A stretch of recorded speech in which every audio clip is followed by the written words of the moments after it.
VA Health and Benefits, official mobile app for VA Health and Benefits. VA's official mobile app is a smarter, more convenient way for veterans to manage and carry their VA health and benefits information.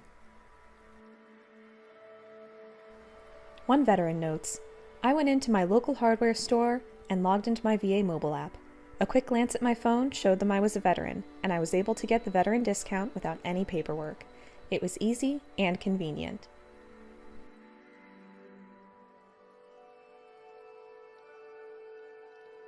Download the app via the Apple Store at https://apple.co/3 uppercase j lowercase b lowercase k 9 uppercase o lowercase l, or download the app via the Google Play Store at https://bit.ly/3 uppercase q 5 lowercase q 9 uppercase l 5.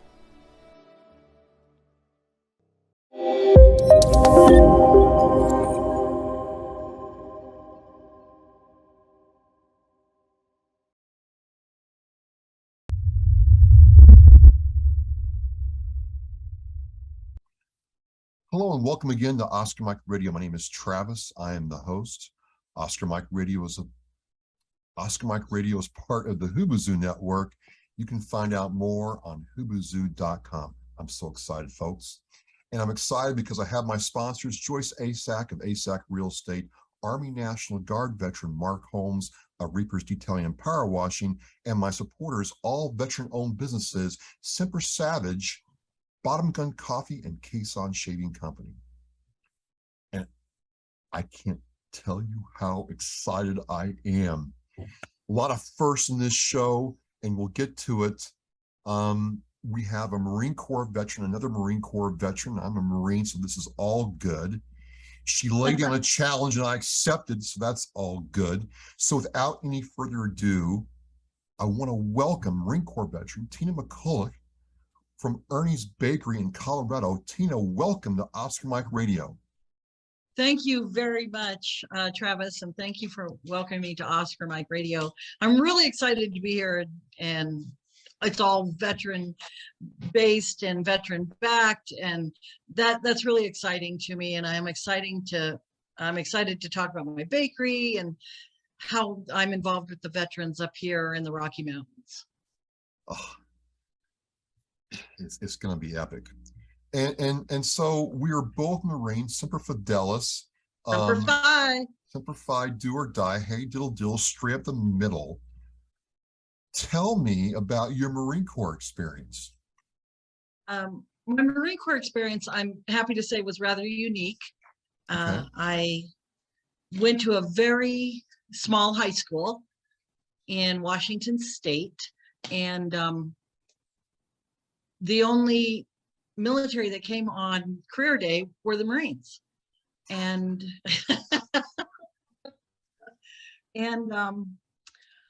I wanted to go to college, only, my family didn't have the wherewithal.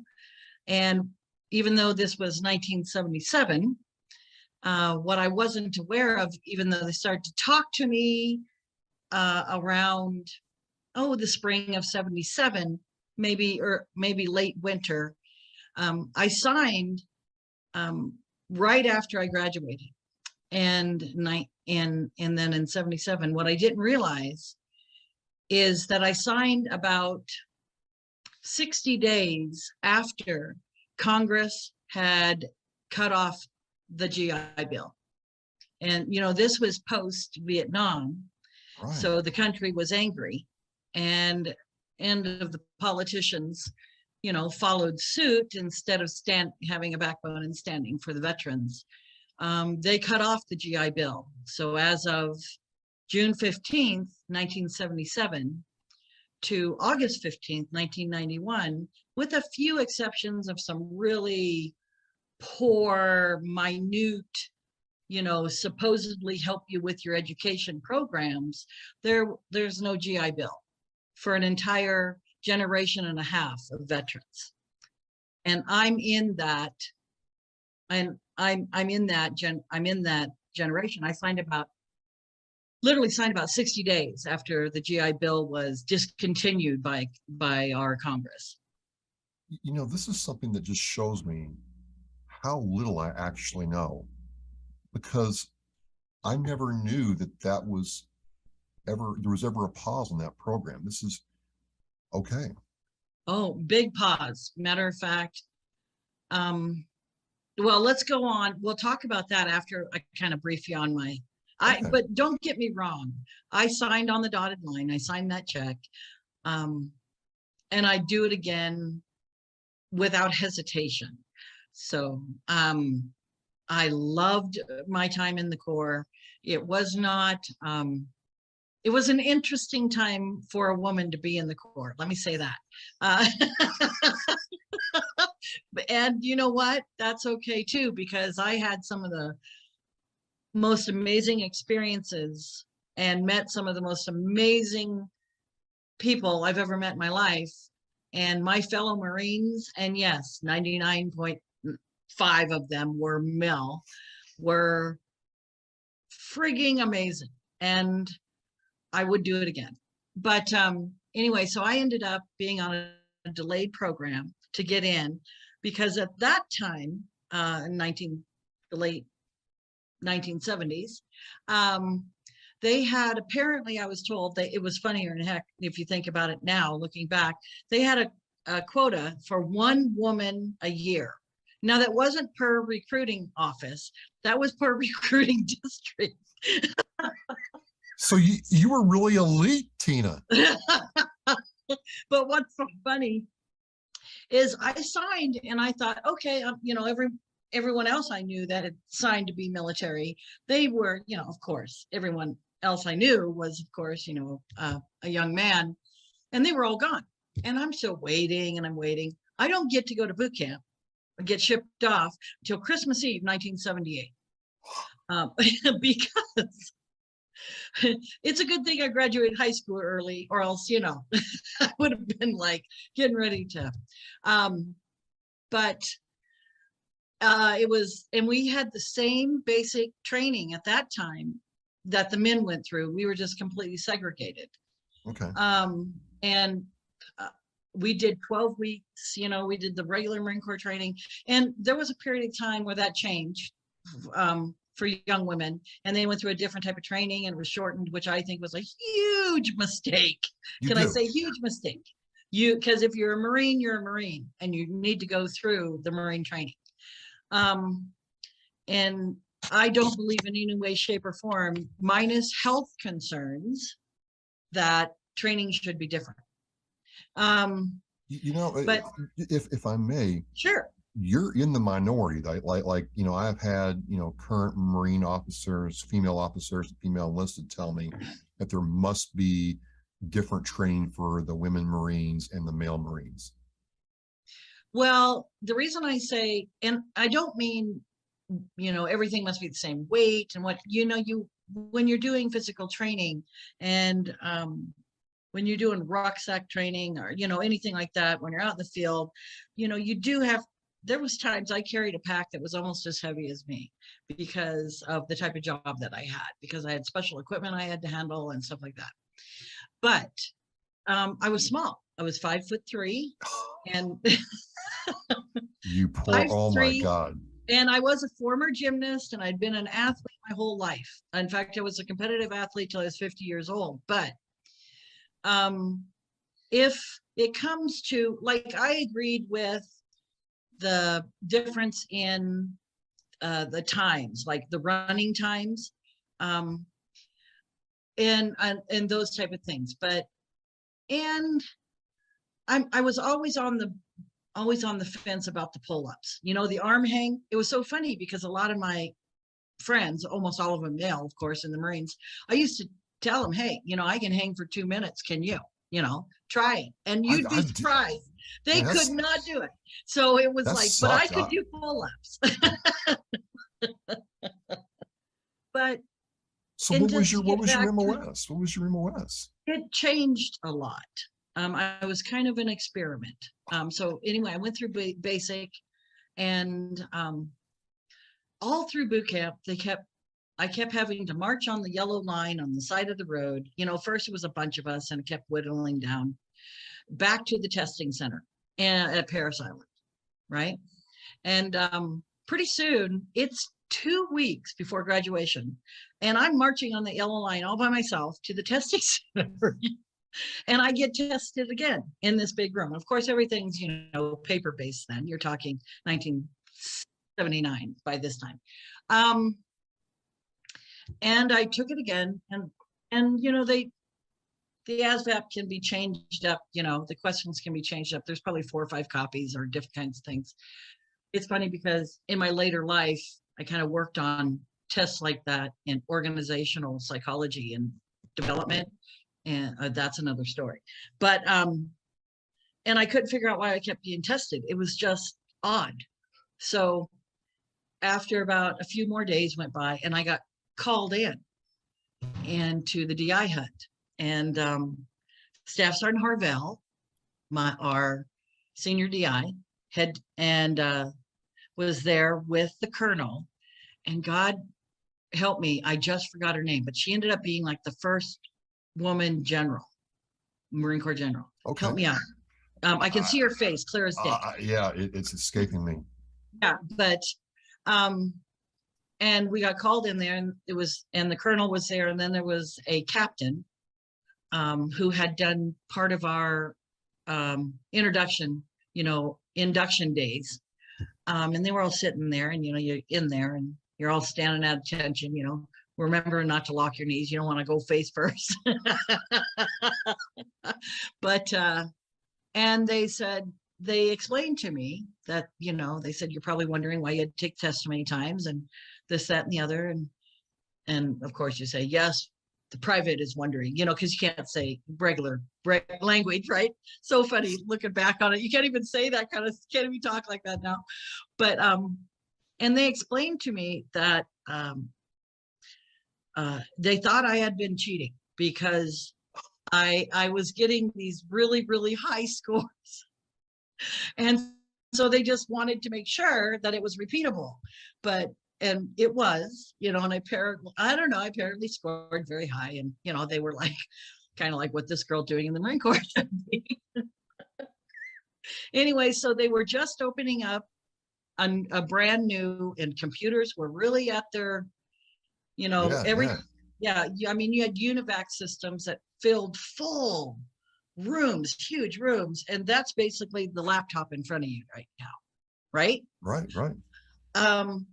Anyway, they were starting this new school, and it basically was everything from learning how to build a computer from vacuum tubes, you know, transmitter receiver when you're out in the field for emergencies, to being able to learn programming language like C++, which COBOL, by the way, some COBOL, Fortran, UNIVAC language. I learned how to program an ASCII character. I mean, you know, you're talking the beginning, and then also still had like the IBM. My inner computer nerd cyber guy is going off the charts right now, Tina. You're speaking my language. And then even when they didn't have a name for it, so they called it Data Tech A School. So that's what they called this very intensive computer school. And yes, it was a lot of data and this and that, but and it was intense, and it was, you know, quite long. It was and then they sent me up to I was supposed to go to I think it was headquarters at El Toro, but then it got there and they didn't have the equipment for me to work on. And so then all of a sudden, then they had moved most of the data intelligence at the time for the air wing to Ham 16. And I'm not letting any secrets or anything go. This is like, you know, 45 years ago. I'm old. So You said it, not me. I don't want to get in any trouble. Oh, please. I earned every day. I'm not one of those. But anyway, so I was waiting at El Toro and waiting for my orders, and I finally got them, and they sent me to LTA, Tustin, where the old World War II blimp hangars were, and they had all the helicopter squadrons in there. And I originally was at Ham 16, and they called it data analysis, and we input everything you can think about that has anything to do with data that might have to do with the air wing, right? And we even had machines. I mean, we had everything from the old IBM 4110s that had card drums. No, I'm not kidding you. And you had to program the card, and then and then we had the first 6-inch floppy drive. You dropped it in. Yes, and it was, so we had that too. We had the first lines that could go overseas. I mean, it was very cool little tiny itty bitty place, but jam packed with cool stuff. And then you got this. And then we would, basically work with, the rest of our main nerd guys, me included, and, over at the main base, El Toro. But, and so we did everything for all the squadrons. And then they decided to put the squadrons online, the air wing squadrons online. And this was around right at 1980. And so we started putting, and of course, the desktops were just like, the CRTs were just enormous. And we helped put myself and 2 others that worked in the office, James Vineyard, and I've wondered many a time what happened to Gunny Vineyard. I knew it last I heard he had made Gunny, and I haven't been able to find him. But he was like one of those off the chart big brain people. I can't even tell you or explain to you how smart this man was. I mean, so smart, he didn't sleep because his brain never turned off, right? He was amazing, and I've worked with so many amazing people. I'm so fortunate. Anyway, so we put the squadrons online, and then we had to train maintenance admin people, right, to do data and data analysis. Well, that's easy. That wasn't as easy as it sounded. You gotta do all kinds of, you gotta put the data in a table, you gotta normalize the data, then you gotta get it to actually do stuff. Right. And you were all on the ground floor. And we were doing all the writing of the programs and everything to make the data work and everything. It was so cool. And then anyway, so then they decided they needed data analysis. And then that was about the time that the DOD and Department of the Navy decided that, they should probably figure out if women could deploy, right? Yep. Although it was against the law at the time, right? There was a law, women could not deploy. They could be TAD'd over, right? Fly, but couldn't be with a combat squad. So from what I understand, it was kind of labeled an experiment. And there was, I think all told, as far as I know, it was only West Coast. It could have some on the East Coast but I'm not sure but I was one of like 5 or 6 women that I knew of that received, training to go to a combat ready squadron, that type of thing. And then I was basically the data analyst for all of it. And they put me in HMM 164, and I did. It's a 46. I was going to say that we ran into them in Yuma. They were a 46 squadron. Mm-hmm. Yep. And I deployed a couple times with them, and we did some things and this and that. Like we took, they overseas, they still had some of the old, believe it or not, 34s from the Vietnam era with still bullet holes in the fuselages. And so we took the new 46 Echo, well, the modified 40s that were modified up to Echo grade, and we took them and traded them out. And we went over in 3 phases the first time. And we went in big C5s, 6 birds per C5, all the GSE, the other stuff, the rest of the equipment, with some people up, we were way up top, sitting up there. And so, and we, were landing on Okinawa and taking off and land. Well, there was big protests outside the front gate because, Okinawa is on 3 or 4 coral pillars. That's what holds up that island. Apparently, the C5's landing and taking off several times apparently damaged one of the pillars at that time. And the Japanese people and government, understandably, were a little upset.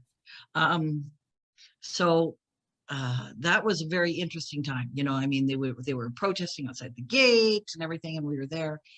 But interestingly enough, we did all this stuff, and you do stuff on deployment. Things get done on deployment. And then when we come back, we're all standing out there, and this happened, every time we went on a mission or did anything, and of course I'm with them, right? You're all lined up, and the big guys come along, the brass comes along, and they pin on the campaign medal or the overseas medal or whatever.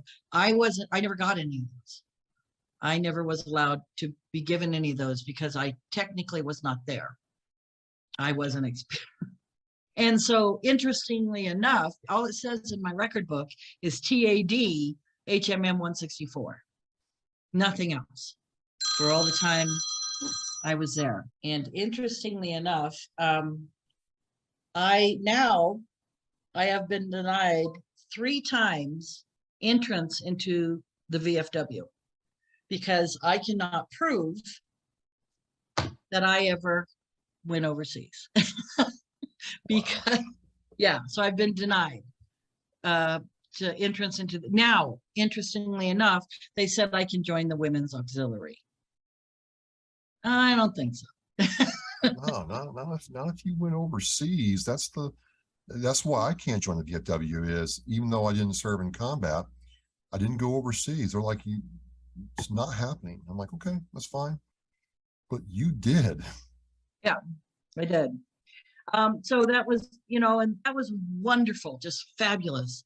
But what they did allow me, and I don't hold what happened against the Marine Corps. It was like you were a person of your time.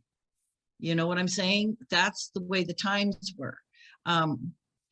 It is, it is what it is. But I was able to, when I signed another contract, I had to go a year active reserve because the billet wasn't open. But they allowed me to be able to join I&I staff. And I joined I&I staff and helped train reserves at I&I F Company at Fort Douglas, Salt Lake City, and they had 3 reserve units. I was admin and logistics, and marvelous. We had 3 units. We had an O3 unit, a ground unit. We had a GSE and a motor pool unit, and we had one of the best scout sniper units in the Mountain West. And so I also had the privilege of being one of the few women ever to serve, in a training capacity, although I didn't train them how to shoot, but in a logistics capacity for a scout sniper unit. So just marvelous, wonderful, amazing stuff, right? And so many leaps were made that I was able to be part of in technology and just how to serve. And you know what's crazy is one of the main reasons I was chosen for the program is back then you had a W before your service number or your social security number. It went to your social security number, and you had a W before it, so they knew you were a woman, right? Yeah. Mine got dropped. So That darn paperwork. yeah, mine got dropped somewhere along the line. And so I did get, I got a set of, orders, and they were Tina M bets and, to go with us and get deployed. I was so excited. Well, they got canked like, it was like 30 days out. No, that was a mistake. Yeah, you got to stay at Hams. Okay, whatever. Well, then about 6 months later, I got another set. Only this time they were TM bets, right? So they had dropped my first name. Yes. How long were you in the Marine Corps for then? I spent active around 8 years. And then I was 4 years, mostly active reserve. And then the last couple of years, I was IRR, largely because they didn't want me drilling because I was pregnant. So they were like, nope. And that's also why I ended up being on contract almost 16. But, and I couldn't get anyone to re-enlist me when I went and was checked in because I was pregnant with my second child. And I ran up against an old Corps top, and he was like, I don't have any line items for WMs. I was like, just re-enlist me. That's all I want you to do is re-enlist me. And then I could, because my kids' father was also a Marine. And so he, of course, by this time we're getting close to when August of 91, when we first went into Kuwait, right? And so I just wanted to get re-enlisted so I could go, 1 week in a month active reserve. And I just couldn't get anyone to do it. They just weren't, I just couldn't get anyone to do it. And then, I also probably should have been, and I'm going for it now, but I broke, for all intents and purposes, broke my back while I was in. And, I cracked 2 vertebrae, herniated 2 discs, dislocated my hips, and, had a lot of ligament damage from my sacrum to my lumbar spine. And ended up, it was a bad time. I'm sure. And I ended up going to Oakland Naval Hospital and all that. But at that time, you're talking, the mid to late 80s, mid 80s. The only way a woman got a medical discharge is if she was pregnant. Did you know that you were medically discharged if you were pregnant? Huh. And you got a medical discharge. Well, what they did is they put you on administrative duty until you had the baby. And they did have maternity uniforms, but they made sure you were put on a duty where no one saw you a lot, which is stupid. But and then after you had the baby, you had 6 weeks of medical care, and then they discharged you. But that 6 weeks of medical care was considered medical disability. They discharged you with a honorable but administrative discharge. So the fact that I had, back trauma, and I also had, had basically got my lungs freezer burned. None of that. What was it, on the job accident? Yeah. Wow. Yeah. But none of that, they just didn't discharge women medically, period. Back then I actually met some wonderful Navy and Army nurses that I used, They were trying to get benefits, disability benefits going for, former Vietnam nurses and stuff. And they never even ever got disability. So now that all that's changed and it's so fantastic, huge strides have been made. And I think on all sides of veteran care, there's strides still to be made. It doesn't matter if you're male or female or, purple with green spots. There's strides to be made, but then that's the point, is always move forward, always make improvement. Don't boo-hoo. Do what you can to correct where you are right now. You're not going to change the past. The past is informing the present, right? Yeah. The past is informing the present. Now, shoulda, coulda, woulda never got you anywhere. So, and if all your efforts before didn't go anywhere, then guess what? Start again. And if you're really ticked off, then be ticked off for a little while, then take a deep breath and get out of your own way and do it, and do whatever you can get done, right? So nothing's ever going to be perfect. Nothing's ever going to be right 100%, but do what you can. And remember, it's not all bad. Even back when you were going through the crap, it's not all bad, right? It wasn't all bad then. It's not all bad now. There's aspects that need to be changed, that we need to work together on to be changed, like that GI Bill thing. I'm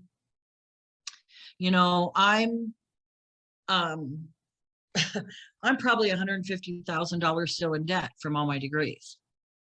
And very frankly, with a stroke of a pen, just like they gave, and also during that period of time, those veterans from 77 to 91, well, actually it was 77 to a little before 91. We had most of our medical technically not taken away from us, but it wasn't available to us because we had to be indigent to get care at the VA. In fact, my brother, who served in the drug wars in the Army down in Central America, right? Yep. And he's that same period of time, and he has a construction company. He actually fell off a roof and had to have his, the closest hospital they took him to was the VA hospital. On the way there, he had to quick deed his company, his house, and his trucks over to his daughter, who is his book, office and bookkeeping manager, so that he could get care at the VA. Now, this was several years back, but that's what it took. My brother had to be technically indigent for them to operate on him. Now, that was signed back in. We got our benefits back, regardless of how much you earn. President Trump did that in September 2019, I believe, with an executive order. Now, it was rumored, I don't know for sure, but it was rumored he was getting ready to do the same type of executive order to wipe out all veteran educational debt, because veterans shouldn't have educational debt. Period. We should not have educational debt. We don't ask a lot of the country. Take care, Lincoln set it up so we could take care of us, if we're sick or if we're injured. Take care of us if we want to go further in our life, like we took care of you. So pay for our education. And I want to get a campaign going. I want all veterans to get on board, regardless of their service, regardless of when they served. I want them to get on board, and I want us to start a huge campaign with our politicians and our president to wipe out veteran debt, educational debt. It's the right thing to do, right? Now, that's my soapbox. Just so you know, that's my pet project. And we're not talking about the bakery now, but we will. But we were talking about all that. But I want to get that out there because there are so many veterans and my generation who literally chose not to go to school, even though it had better their families, even though it would better them, even though it would have provided better for their, you know, for their life. They chose not to because they couldn't see being burdened with the debt.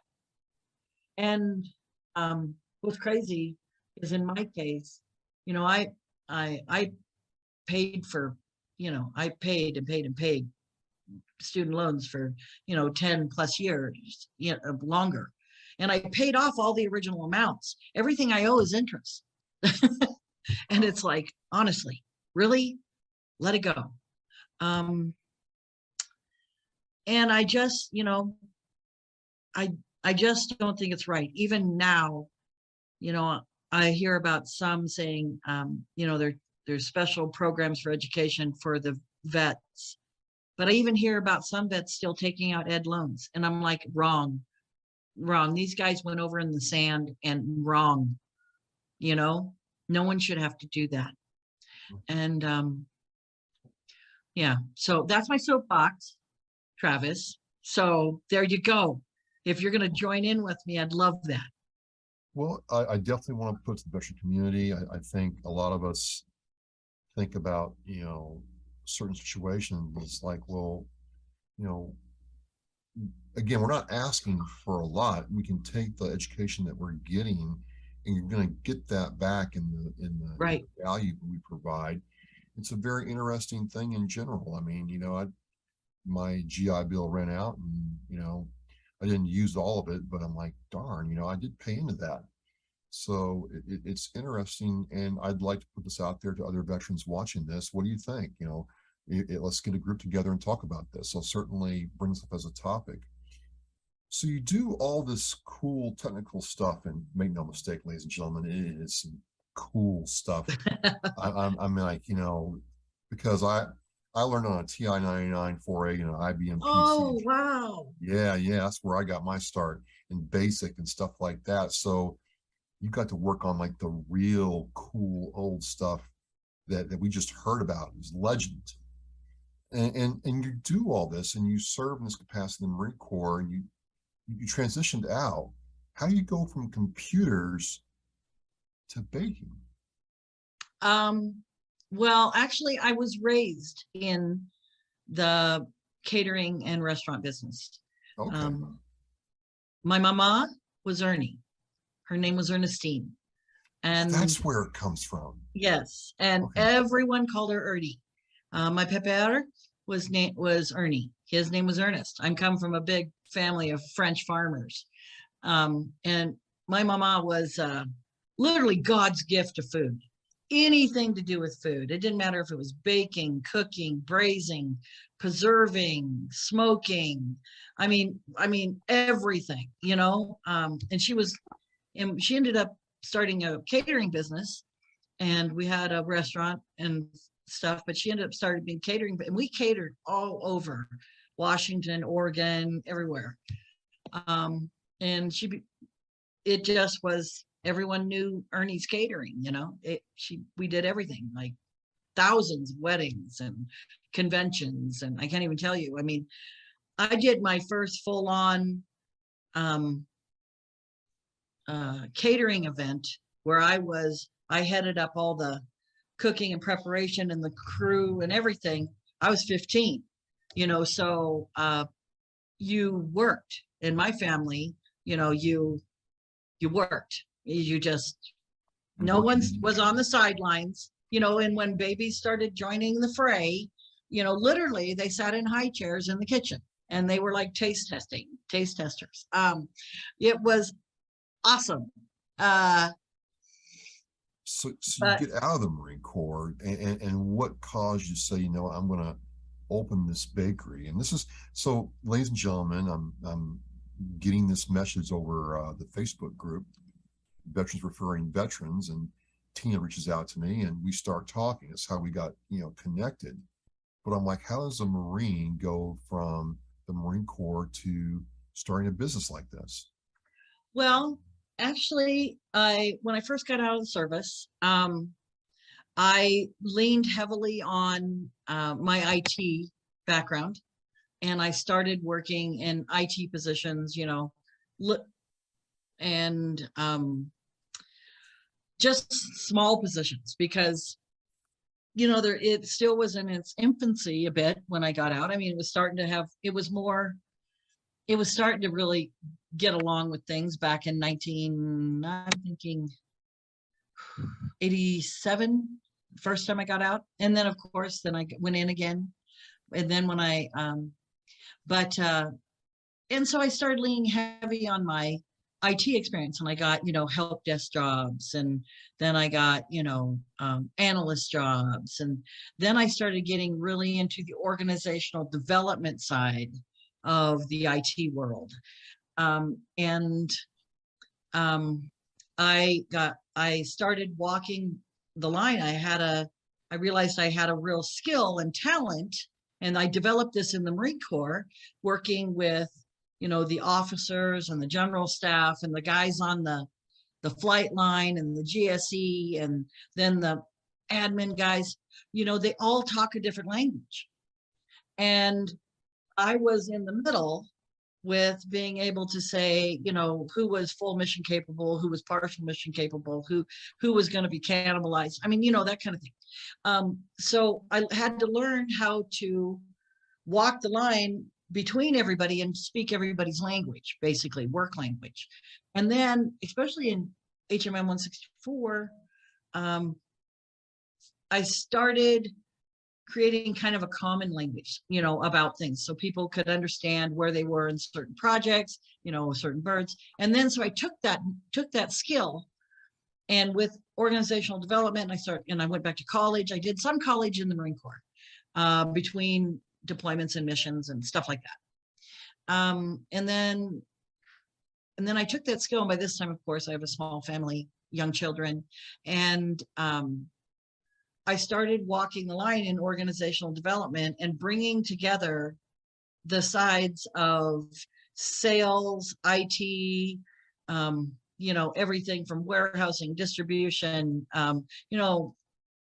corporate, and bringing them in and let them all be able to speak a common language and know where they were. Everyone was at the same stage and speaking the same language when they were talking about a particular customer. Well, and I have worked largely in finance and healthcare IT. Fascinating worlds. I can't even tell you. I mean, love those two IT worlds. And then I basically created this whole program, and I just was able to put it out from company to company, to project to project to project. And then I became an independent consultant, and I did it there. But the whole time I did this, from the time I got out of the Marine Corps, and I became a single mama very, very young, when my kids were very young. No matter how good you are in the IT world, any single parent, I don't care if you're male or female, any single parent needs a second job, doing something else to bring money in. And for me, I had a talent with cooking, chefing, and baking. So I would private chef on the side, parties and stuff like that. And then I started a baking business on the side, and specializing in the holiday season and stuff like that, and it really, helped. Bought all the, school clothes and winter clothes, and, the school ski trips, and, whatever was needed. Right. Right. Yeah. And then when the kids were grown and, doing their thing on and off, and everyone's starting their lives. And I had been doing this independent consulting gig thing for a while. And all of a sudden I thought, maybe it's my turn. And I took a huge leap of faith, and I still do a little bit of consulting on the side, mostly for people who have known me for a long time, and they'll call me and I'll do a day or two of, high-end project consulting. But I fixed up my house with the help of my daughter and business partner, Lydia, and my son, you know, when he could get on, he works heavy equipment. And I fixed it up and then sold my house of 20 years and took all the proceeds and built my bakery. So huge, just did it. So, And so you just did it, and you've been doing it a while, and we're on the Veterans Preparing Veterans Facebook group, and you know, you reach out to me, and you know, ladies and gentlemen, I mean, she said she's a baker, and I'm like, I've heard this before. I've heard this before. Let me give the test. I said, well, you know, hey, Tina, I happen to be a oatmeal raisin cookie connoisseur. And in true Marine Corps fashion, ladies and gentlemen, she says, I make a darn good oatmeal raisin cookie, the best you ever have. And that to me sounded like a challenge. I said, you know that what? was throwing down the glove. I'm telling you what, I'm like, okay, I accept.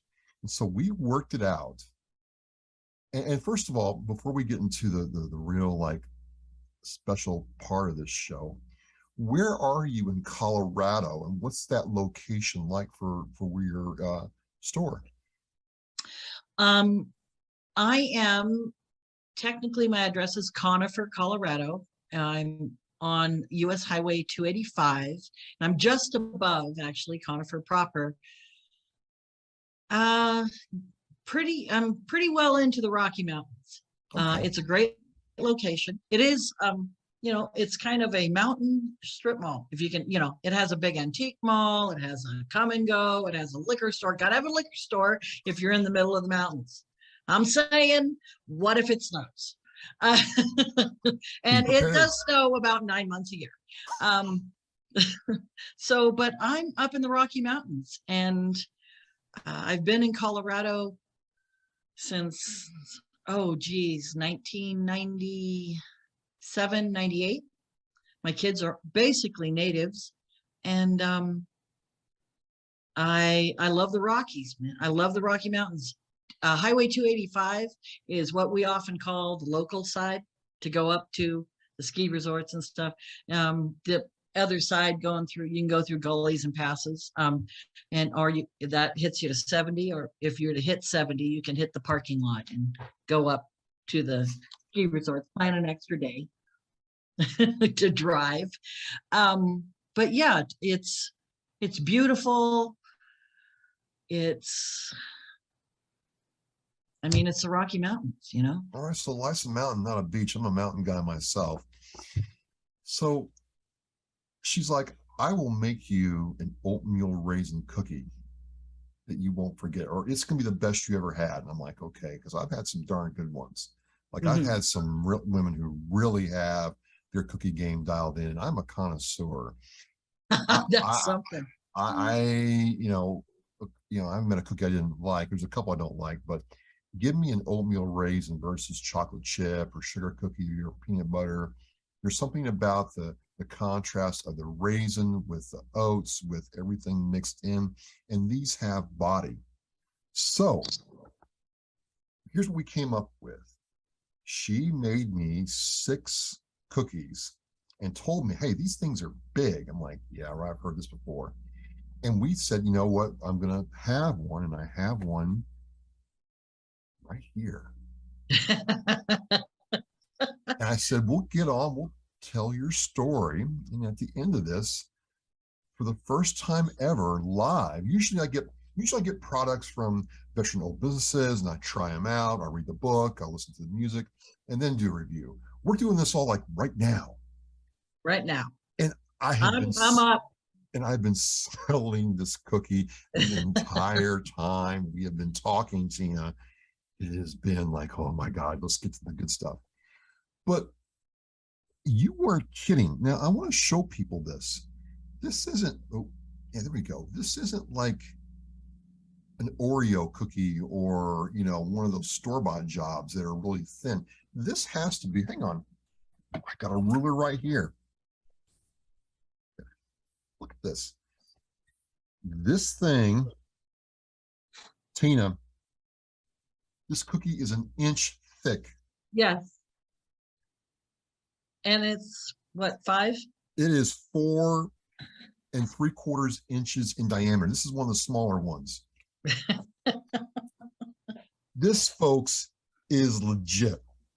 So how I did, because I couldn't wait, Tina. I'm sorry, I just couldn't wait. Okay.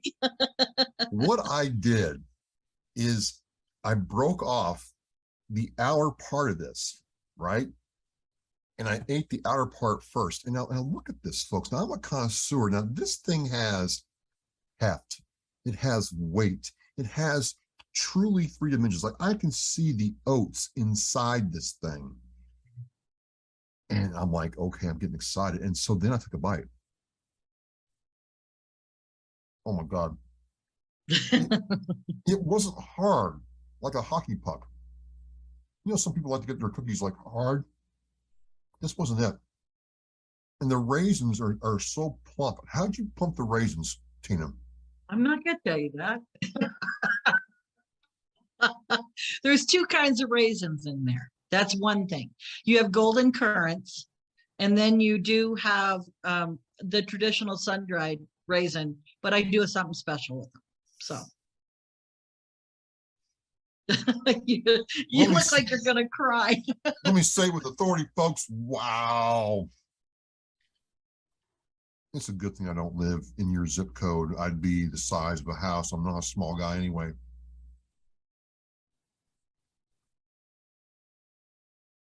My niece and one other woman make my 2 favorites. This is.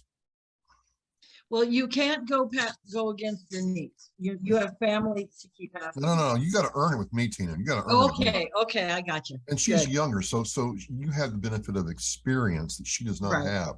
So she has the bar to reach now. I'll still eat her cookies. I mean, I still tell her they're great, and they are. But this is a whole different class. Now, why are they this big? Because this is big. Right. I have a special pan with you see how the bottom's molded? Yeah. I have special baking pans that I spoon them into so they bake like that.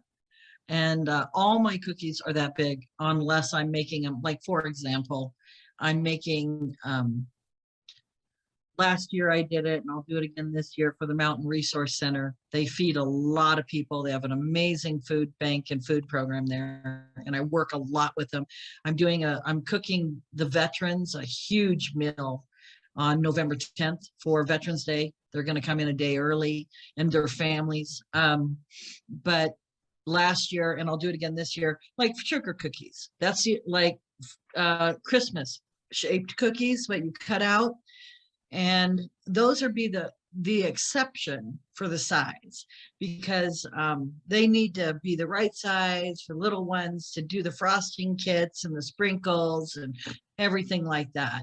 I think last year we did 8 dozen cookies with individual little cups of different kinds of colored frosting and little sprinkles. And so we're going to do it again this year. And then for the veterans, so the cookies are that big, mainly because I come from a farming family, right? Originally. And you don't feed hardworking farming people small meals or small cookies. You just don't do it. And then when I've always wanted a place that was honored my mama. And so when I opened Ernie's Mountain Bakery, it would be a complete dishonor to her name if I made small cookies, because mountain is right in the title. It's Ernie's Mountain Bakery, folks. I gotta tell you, I mean, you've got a convert. I'll have to figure out around Christmas time getting another supply drop from you. But I just really liked the whole story before you came on the show about how you did all this transition and how you've had to reinvent yourself in your life and how you made the most out of your Marine Corps career, and how your bakery can still serve veterans and the community as a whole. And I think it's a very special thing as a veteran that you can show how, just because you got out of the Marine Corps, your service isn't ended. Right. But also, I mean, I haven't met a Marine yet that hates a cookie, Tina. I'm telling you. All they have to do is get on Messenger, get on our Facebook and get on Messenger and order them, and we'll send them out an invoice. You do have to pay for shipping. We don't, you know, we don't add it into the cost or anything like a lot of people. We put it right on top. So, but yeah, it's important, you know, your Marine Corps or your military service, not just Marine Corps, but, you know, for me, it's Marines, and very dear and near to my heart. And I've also been involved with Toys for Tots since I was 18. So, you know, it's important that you understand that what you did, it continues. It may take a different form and shape, but the spirit of your service, there is no discharge date on that. You know, there's, you know, no discharge date. I have a you know, a couple of DD 214s, but that doesn't mean I'm done. You know, that doesn't, I've never met most of the military I've ever met, they're not done. You know, you just, it's not about propping people up. It's about helping them stand up. There you go. There you go. So. Well, you have a new customer, and I have a new excuse now to go out on my motorcycle to Colorado. Loved riding them in the Southern Rockies in Arizona and California. And it's just great to hear this story, because I think people lose that part of themselves when they get out of the military, and they don't find a way to reinvent themselves. And hey, let's talk about this. You know, veteran student loan debt issue. Okay. You know, I'll have you back on and talk about that more in depth, but if you're a veteran out there, what do you think about this? Let us know. And I would definitely like to have you back on and talk about that aspect more in depth, about what we can do. Well, I'd love that. And as I say, it is one of the things I'm extremely passionate about. Yes, I have a personal investment in it, and I'm not going to deny that. It would benefit me. So I'm putting that right out there. But it's just not right. It's just not right. That's what it comes down to. So many of us who signed the check, you know, we did the right thing. We did it without question. We did it because, you know, we may have had a lot of reasons for going in, but once we were there, the majority of us did the right thing. Right? Yeah. And that's all we're asking of our country. Do the right thing. Of our politicians, of our president, that's what we're asking. Do the right thing. Veteran debt, educational debt is wrong. It's wrong. Let's talk about that more. There's a lot of veterans looking for a way to be of service, and there's a lot of people thinking that, you know, veterans are kind of okay right now, not understanding there's some very real challenges we face in different areas, and this is one of them. You know, I know a couple of veterans who are trying to get through school or have gotten through school, and you know, that student loan payment hits every month, and you know, they're trying their best to pay it. Yeah, and not only is just wrong, period, but so many people I've talked to over the years, you can look it up. You can literally look it up about, you know, the GI Bill and the history, and look it up on, you know, that will tell you the GI Bill stopped June 15th, 1977. And there was a few, you know, programs in there, you know, a couple of them named after congressmen, and, you know, you could put your receipts in and get some of your money back. There was the VEEP program. Oh, what a friggin' joke. You know, Veterans Educational Assistance Program. Oh, that was an insult. It was so bad. You had to put $2,500 of your money in, and you could get a total, you know, matched, a total amount of $7,500. So 2 for 1 for an entire college career, right? But if you didn't use it, you could get your $2,500 back. In fact, I have to be honest with you, I couldn't, and I had done a whole lot. I had done a lot of college on base and stuff like that at, you know, the Ed Center, and between, you know, when off duty and stuff like that. And when I went to look at how I could finish, I couldn't get anywhere. I couldn't get a semester and a half, even way back then, with all the books and the travel and everything for $7,500. So I took the $2,500 back and I actually bought baby furniture for my first child. And paid, I bought, cribs and, stuff like that. I mean, I was going to have children, and I was way pregnant, and I was like, I can't even finish my school. So I took my $2,500 back and I bought a nursery, and also, stocked up on formula and did all sorts of things to get ready for my baby. And then put some in savings. But it was a sham. Veep was a sham, and but so many people I've talked to, they just think like you're actually a veteran, and you had no idea that there's a whole generation of veterans out there that had nothing. I mean, literally, we had nothing. We barely even had medical care. I mean, if we were indigent, or if, I mean, there was so many things around it. I filled out paperwork probably a half a dozen times in that time period to get medical benefits, and I couldn't qualify. And I couldn't qualify.